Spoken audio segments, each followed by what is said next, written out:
Hello, thank you for listening to the Moist Boys Reviews. This is Josh. I just wanted to take a moment to tell you about the Anchor.fm app. If you haven't heard about Anchor, it's the easiest way to make a podcast. Let me explain. It's free. There's creation tools that allow you to record and edit your podcast right from your phone or computer.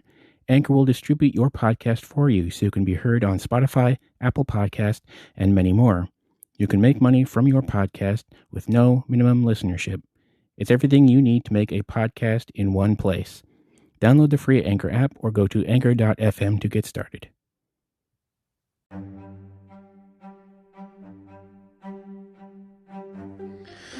Hello, everybody. Thank you for listening to the Moist Boys Reviews. My name is Josh. Today I'm going to be talking about the 2019 film Bombshell, directed by Jay Roach, acclaimed director of such films as the Austin Powers trilogy, the two of the Meet the Parents films, as well as Dinner for Schmucks.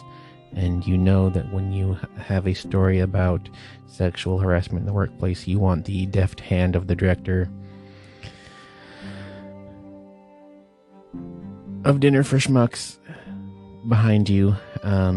And that kind of, folks, I'm not going to candy coat it. This movie really sucks.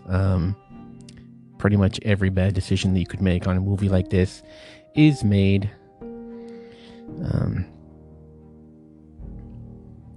It is really disconcerting to watch a film where genuinely terrible things are happening, but being soundtracked by a sitcom score with the sitcom bass going on, not like the Seinfeld bass, but more of the USA original programming comedy bass. A lot of stand-up bass going on here. So that's the best way I can explain it. In the theater I saw this film in, there are several scenes where we see characters, they're being harassed in the workplace. With the way it's played, there were people in the audience who were laughing uncomfortably because it is set up as a sitcom. And I feel like that is not the best way to go. The other issue with this film is that, so first off, I just want to say that Roger Ailes is one of the worst people probably ever.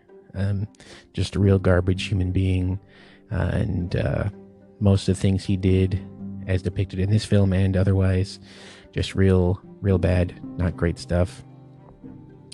And and also nobody deserves to have that, what he did, happen to them. But at the same time, when you have real people like Megyn Kelly, etc., that worked at Fox News, lionizing them probably is not the way to go. Same for the Murdoch family, who are treated as heroes in this film. There are also some created characters that are set up to be incredibly sympathetic, and while they are in the sense of having to deal with Roger Ailes and the things that he did, I feel like the employees of Fox News are not the best people to make heroes out of. So yeah, it's really unfortunate. Particularly with as much public footage up there as we have of the people that work at Fox News and the types of stories that they do and the types of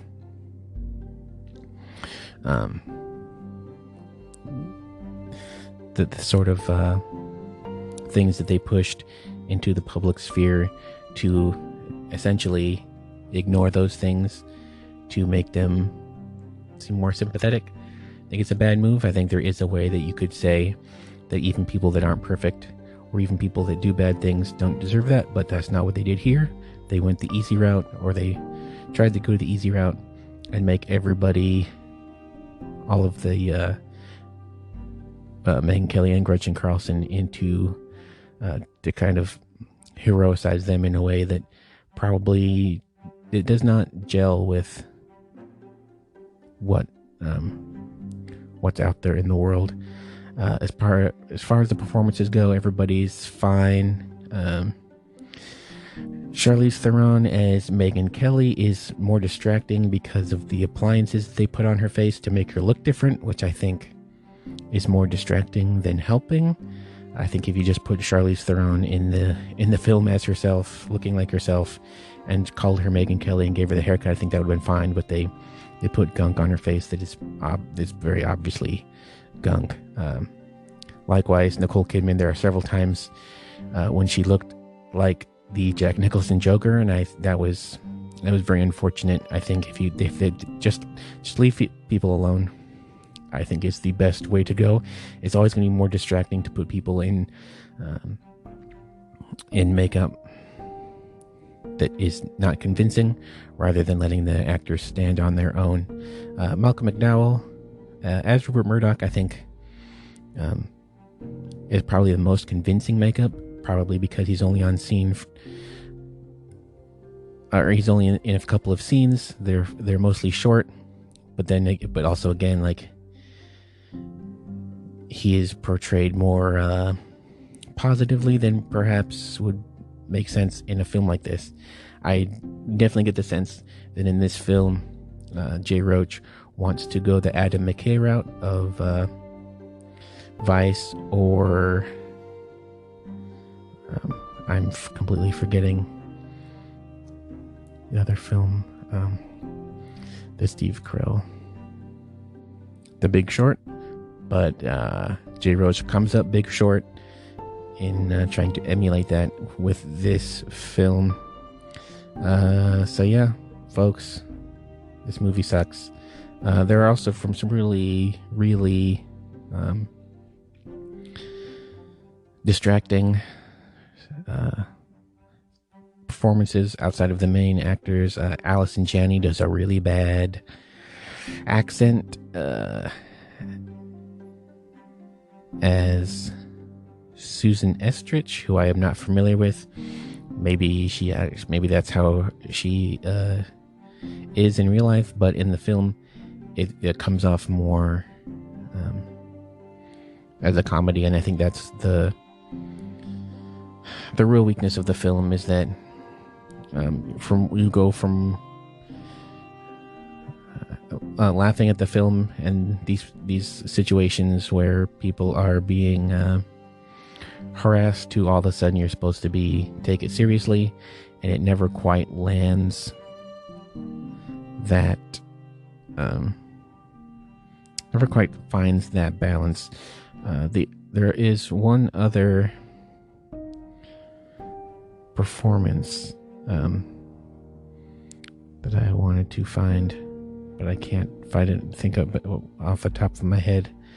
But that is the portrayal of Rudy Giuliani by Richard Kind. That is incredibly distracting because, again, you have sitcom performances in a film that should probably be taken seriously, particularly in the scene with Margot Robbie, who probably has the best of it in this as far as not being slathered in makeup, and also being a fictional character doesn't not have the same baggage that the other characters do. The worst and most distracting performance, though, is by whoever played Bill O'Reilly, because not only was it very obvious that it wasn't Bill O'Reilly, they did some really bizarre deep fake digital effects to try to pass him off as Bill O'Reilly, and it was not convincing in the slightest. It was incredibly distracting. The other distracting performance was by Mark Evan Jackson, who I typically like in comedy films, but he was not convincing. And this is Chris Wallace, because with the way his hair and makeup was done, he looked much more like Stephen Colbert than Chris Wallace. So that was distracting. Yeah, folks, don't watch this movie. It's uncomfortable. It on one hand portrays sexual harassment as kind of a joke, while at the same time deifying real people who probably shouldn't be, to make them seem more sympathetic when you don't really need to do that. You can have these people be true to who they really are, while still making it very apparent that they didn't deserve Roger Ailes to do what he did to them. So, fortunately for this movie, despite the subject matter that deserves a lot more, I'm going to give this 4 Clooney's for some of the performances, and pretty much nobody else deserves any credit for that, least of all Jay Roach. So yeah, don't see this movie. It's been out for a couple weeks now, but still, don't see it. Thank you for listening to Moist Boys Views. Folks, check out the Moist Boys podcast. We are entering the 2020 season with all kinds of new and exciting things. So check that out. Don't forget to rate, subscribe, share, all that fun stuff.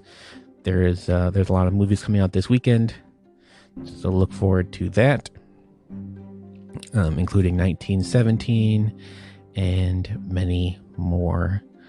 So keep subscribed here, keep an eye out, and we'll be back next time.